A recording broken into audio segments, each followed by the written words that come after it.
Listening instructions. The listening test is about 30 minutes long and audio will be played once. There are 4 parts to the listening test.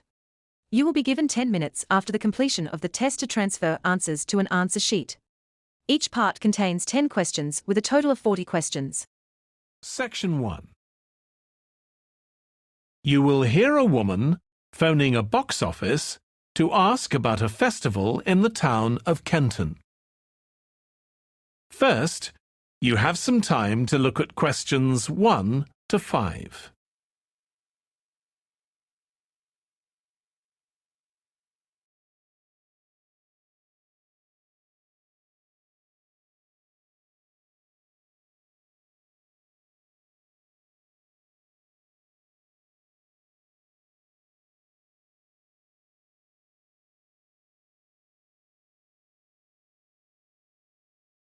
Now we shall begin. You should answer the questions as you listen because you will not hear the recording a second time. Listen carefully and answer questions 1 to 5.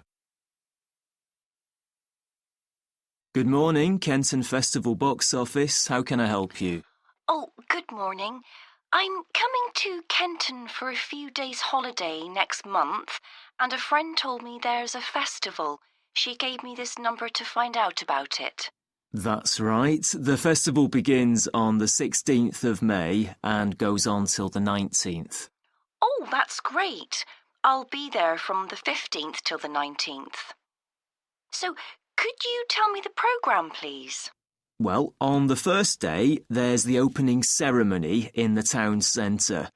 People start gathering around 2 o'clock to get a good place to see from, and the events will start at 2:45 and finish about 5:30. OK, thanks. I'll make sure I get there early to get a good spot. The festival will be officially opened by the mayor. He'll just speak for a few minutes, welcoming everyone to the festival. All the town councillors will be there, and, of course, lots of other people. Right. Then there'll be a performance by a band. Most years we have a children's choir, but this year the local army cadets offered to perform, and they're very good. Uh-huh. After that, a community group from the town will perform a play they've written themselves, just a short one. It's about Helen Tungate. I don't know if you've heard of her. I certainly have. She was a scientist years ago. That's right. She was born in Kenton exactly 100 years ago, so we're celebrating her centenary. I'm a biologist, so I've always been interested in her. I didn't realise she came from Kenton. Yes. Well, all that will take place in the afternoon, and later, as the sun sets, there'll be a firework display.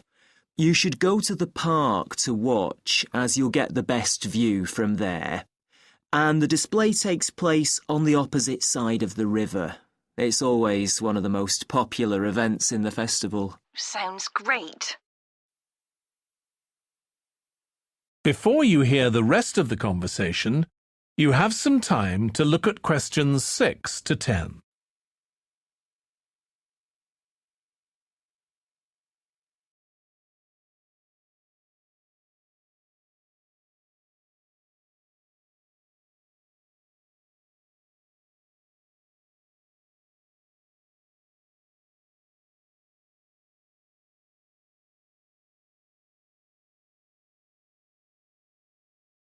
Now listen and answer questions 6 to 10. And what's happening on the other days? There are several events that go on the whole time. For example, the students of the art college have produced a number of videos, all connected with relationships between children and their grandparents. That sounds interesting. It makes a change from children and parents, doesn't it? Exactly. Because the art college is in use for classes throughout the festival, the videos are being shown in Handsworth House. How do you spell the name? Handsworth,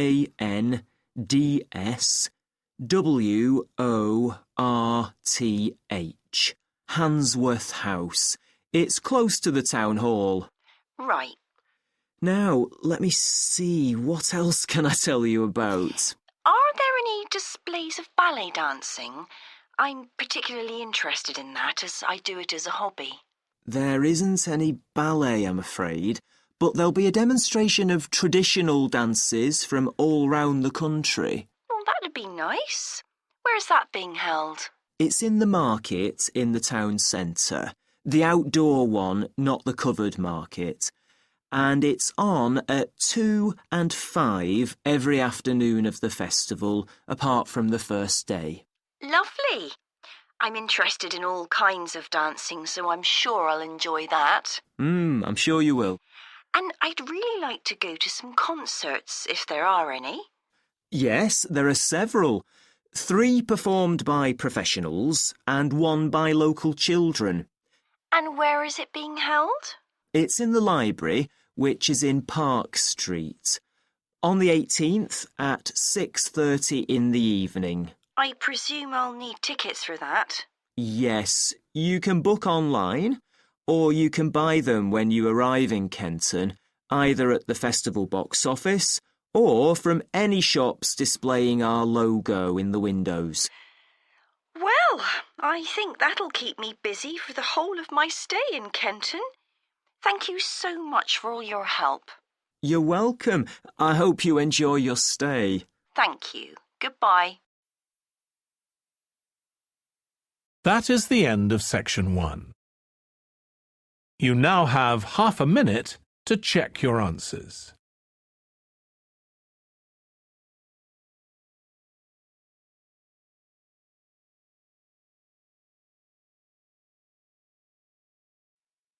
Section 2. You will hear a man talking to a group of people about a tour of theatres in the city of Munich in Germany that he has arranged for them. First, you have some time to look at questions 11 to 15.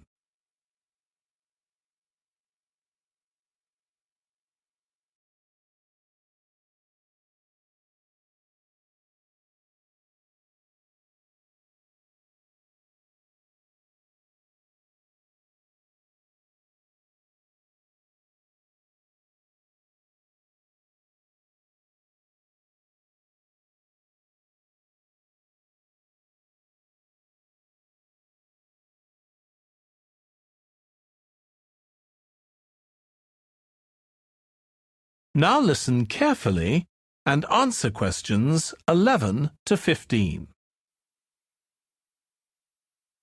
Right. I've now almost succeeded in finalising plans for our tour, so I'll bring you up to date with what I know. As you know, we're flying first to Munich on Monday the 4th. The flight is at 11:30. So it's too early to have lunch at the airport.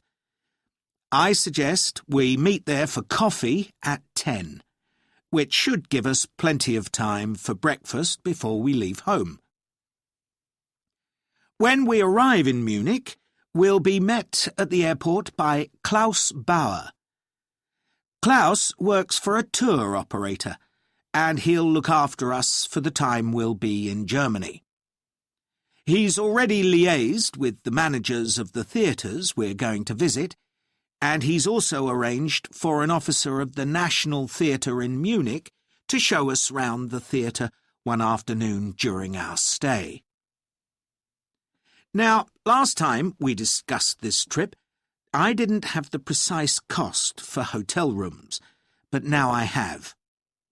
The normal rate at the hotel where we're staying is €150 a night for a double room. I'd hoped to get that down to €120, but in fact I've been able to negotiate a rate of $110. That'll be reflected in the final payment, which you'll need to make by the end of this week. On Tuesday, the day after our arrival, I had hoped we could sit in on a rehearsal at one of the theatres, but unfortunately that's proved very difficult to arrange. So instead, we'll have a coach trip to one of the amazing castles in the mountains south of Munich.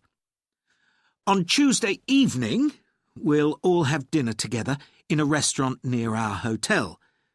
From talking to you all about your preferences, it was clear that a typical local restaurant would be too meat-oriented for some of you.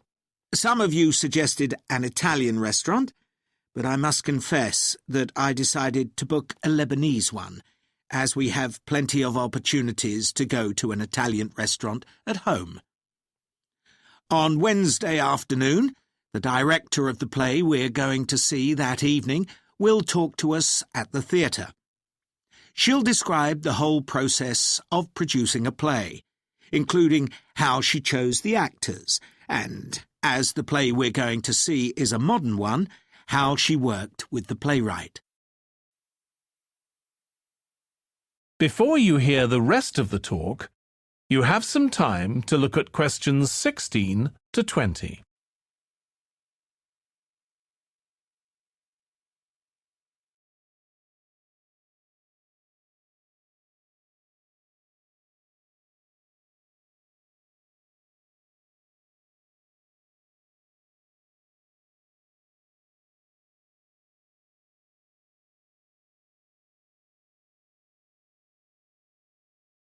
Now listen and answer questions 16 to 20.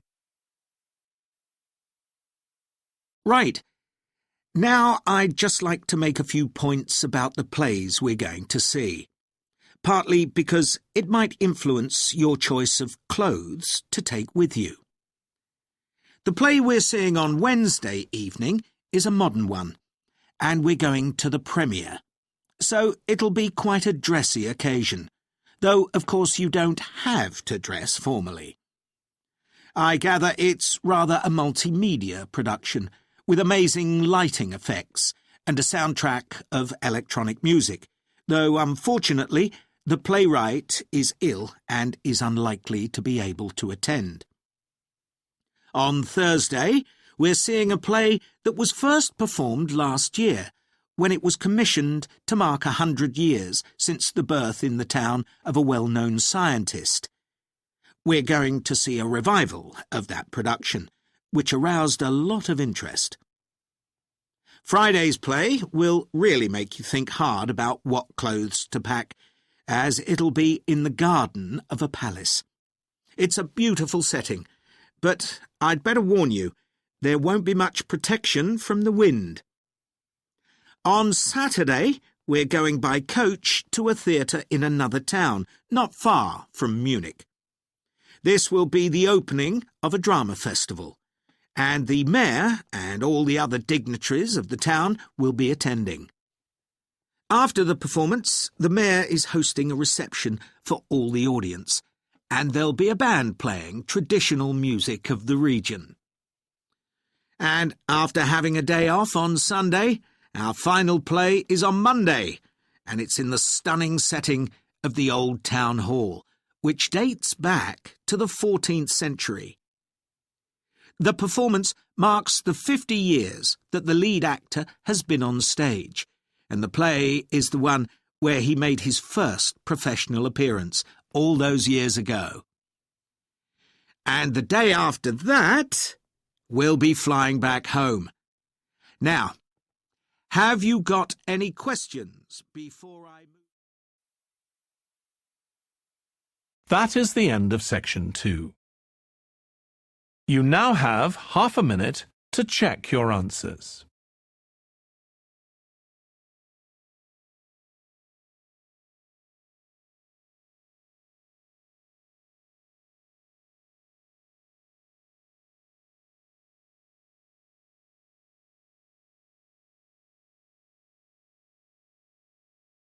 Now turn to section 3. You will hear James, who is in the Scandinavian Studies department at his university, talking to his tutor, Beth. First, You have some time to look at questions 21 to 25.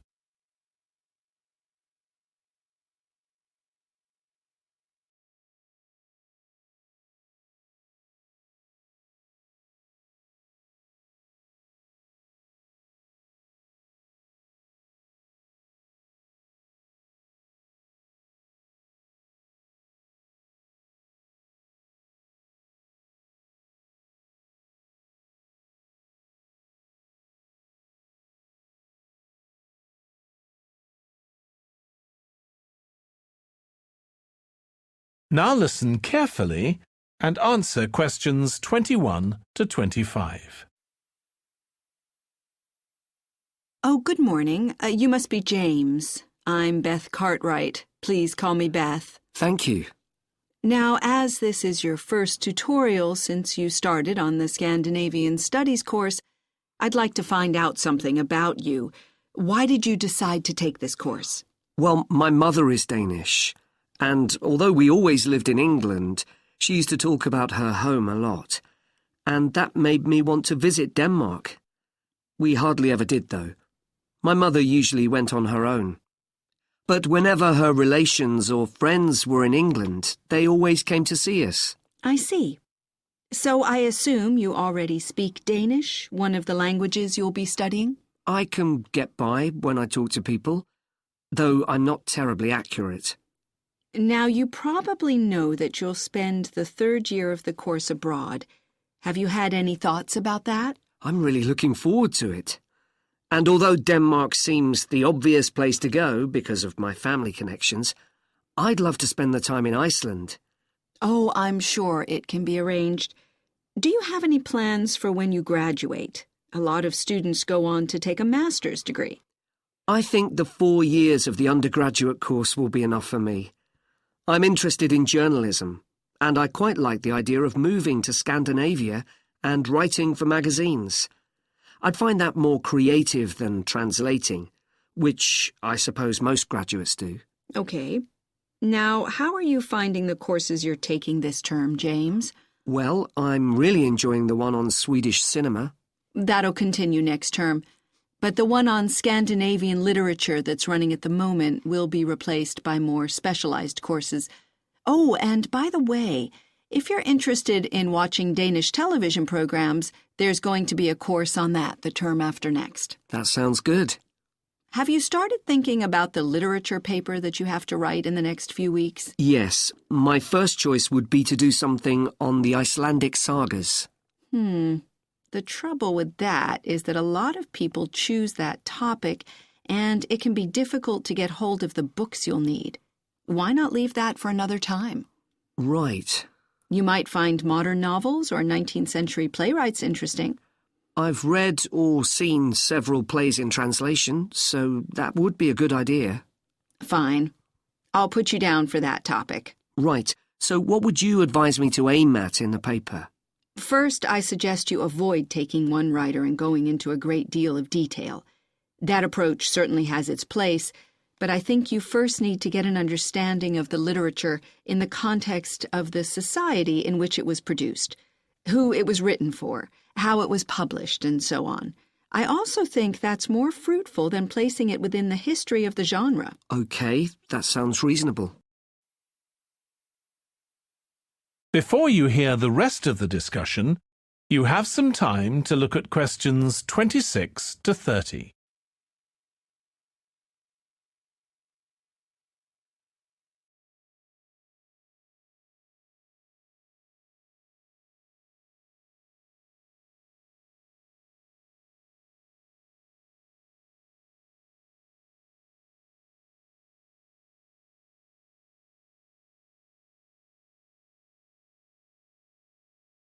Now listen and answer questions 26 to 30.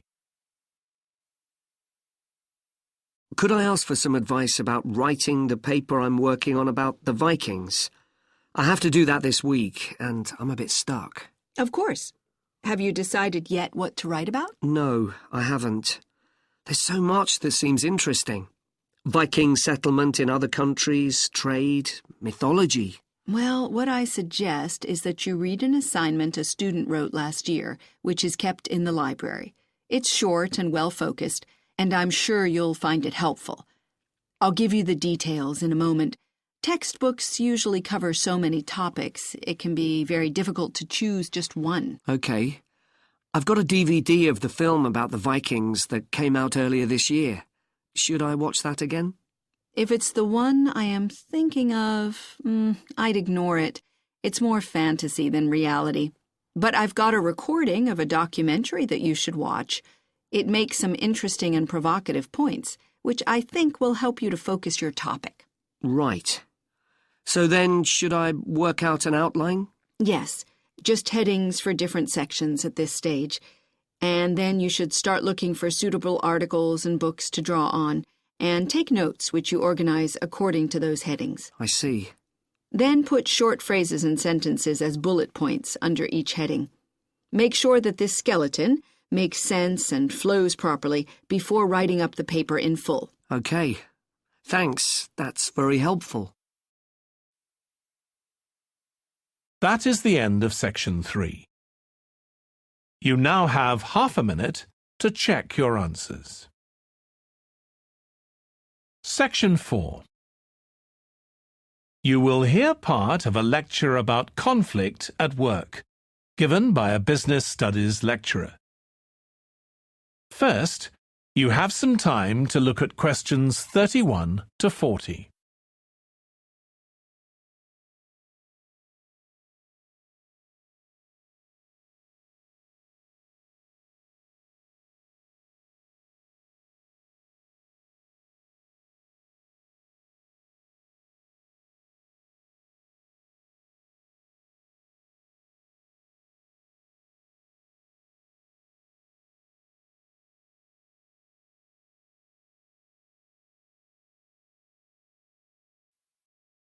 Now listen carefully and answer questions 31 to 40. Over the years, attitudes towards workers have changed considerably. After all, there was a time when workers had no rights at all and laboured in appalling conditions. Conditions have improved a lot, but conflict in the workplace is still common. And human resources managers nowadays need to be able to deal with it when necessary. What is conflict in the workplace? Definitions vary, but I'm taking it to refer to a whole range of behaviours that the victim finds unacceptable, from minor, harmless arguments to, at the opposite extreme, physical violence.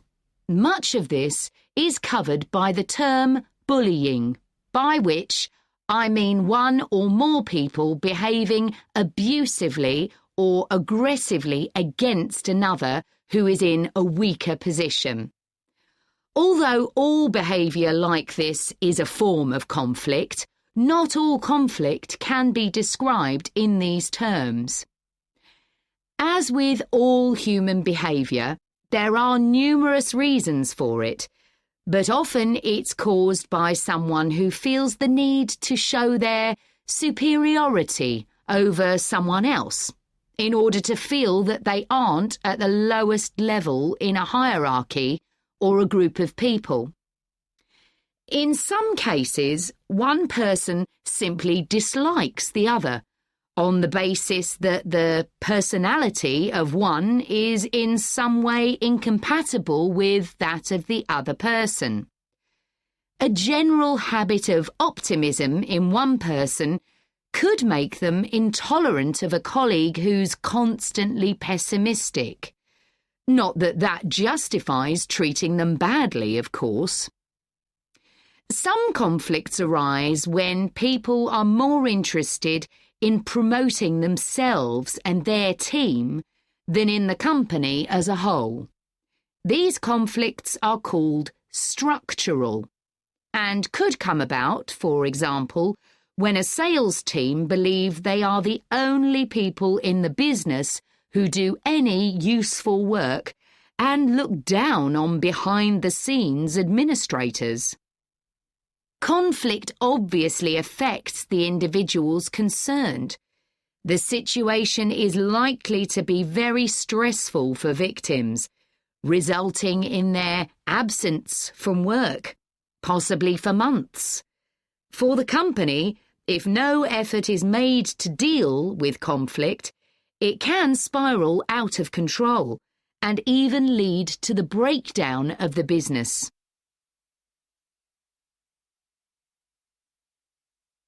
Some interesting work with chief executives, CEOs, has uncovered some of the reasons why they may treat colleagues badly.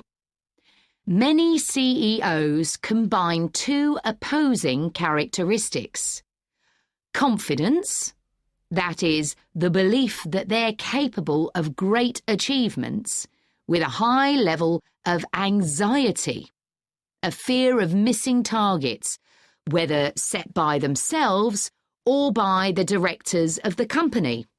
This combination can make them respond badly to anyone who questions their decisions.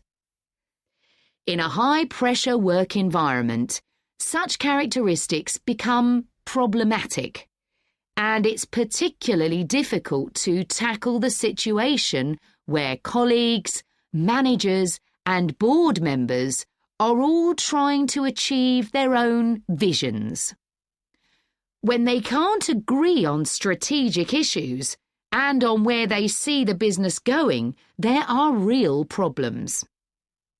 For managers at lower levels within the organisation, it might seem that an autocratic form of management, where the chief executive gives orders and everyone else has to obey, would see more conflict than others. Interestingly, though, a company with a more democratic business model can suffer more when uncertainty about who to report to leads to conflicting demands. Now I'll say a little about dealing with the type of conflict that has harmful effects. Of course, the ideal is to prevent it arising in the first place. A good manager at any level will make efforts to earn the respect of the people they work with, particularly those who report to them. That will involve politeness in all communications and treating them as equals who happen to have a different role within the organisation. Sometimes, of course, conflict does occur and can get out of hand. In such cases, the Human Resources Department often gets involved. However, if one of the parties in a conflict sees human resources as simply a mouthpiece for the chief executive, then an external mediator might be able to help. By talking to both sides and trying to find the truth of what's been happening, they can build a clear picture of the situation and give feedback that both sides will accept, precisely because they're independent. That is the end of section 4. You now have half a minute to check your answers.